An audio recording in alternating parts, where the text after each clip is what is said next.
Čau! Es esmu Rūdis. Šodien es gribu zināt, vai latvieši ir greizsirdīgi. Rūdis parkā ar mīlu sirdī un rozi rokās it kā gaida satikšanos ar kādu konkrētu daļā dzimuma būtni. Un lūk, tur jau viņa nāk, neko nenojauzdama, turklāt ar visu kavalieri. Čau! Čau! Beidzot! Beidzot, es tevi gaidu! Mani? Jā, es tevi rakstīju, tu nemani. Tu mani atceros. Tu mani... Ko tu gribi? Es esmu satikt tev. Jūs bijāt greizsirdīgs, ka jūs meitenei tā? Ziniet, nē, es tiešām uzticos savai meitenei un nejūtos tā ļoti apvainots par to, kad viņai ir prieciņš un viņai ir puķīte. Čau! Čau! Es tevi gaidu. Es tevi rakstu. Tu neatceros mani. Rekur, lūdzu. Kāpēc? Bet es tevi rakstīju. Jūs paņēmāt to ziedu? Nē. Un jūs bijāt greizsirdīgs, ka jūs meitenei devis? Protams. Dažas dāmas pēkšņo pielūdzēju neņem par pilnu un no sirds dotā roze paliek pie dāvinātāja. Eksperimenta laikā Rūdis rozes sniedz 10 daļavām, bet tikai 2 no dāmu pavadoņiem atzīstas, ka ir greizsirdīgi. Es tevi sen gaidu. Guļai. Nu, tu esi... Ej, bet es tevi rakstīju. Labdien, es atvainojos. Jūs esat greizsirdīgs? Ļoti labi.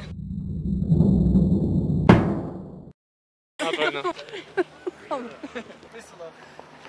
Tā ir Lilita, un viņa mums palicēs noskaidrot, vai latviešu meitenes ir greizsirdīgas.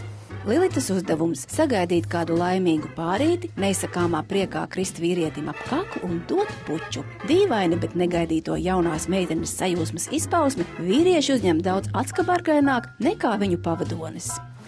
Čau! Čau! Jūs bijāt greizsirdīgi? Jūs vīram pienāk jauna meitene klāt. Es domāju, kāda paziņa. Čau! Bijāt greizsirdīgi, ka jūs puisim iedeva buču?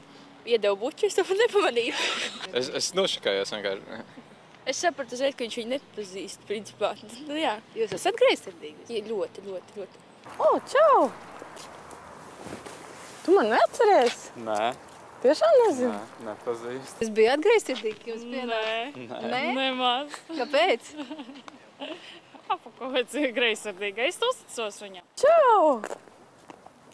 Tu man neatceries? Jūs esat greizsirdīgi, ka jums... Nu, būtībā esmu, bet ne jau tik traki, lai mestos virsū un cīstu pļaukas. Par saviem upuriem Lilita izraudzījās 10 pārīšus un 3 no daļā dzimuma būtnēm atzina, ka ir greizsirdīgas uz savas otrās pusītes pēkšņo draudzenīti. Tātad summējot abus eksperimentus, 20 pārīši, 40 cilvēku, no kuriem 5 ir greizsirdīgie. Jana Vītolina, Ivo Vejs, Aigars Ulmanis, Bez tabū.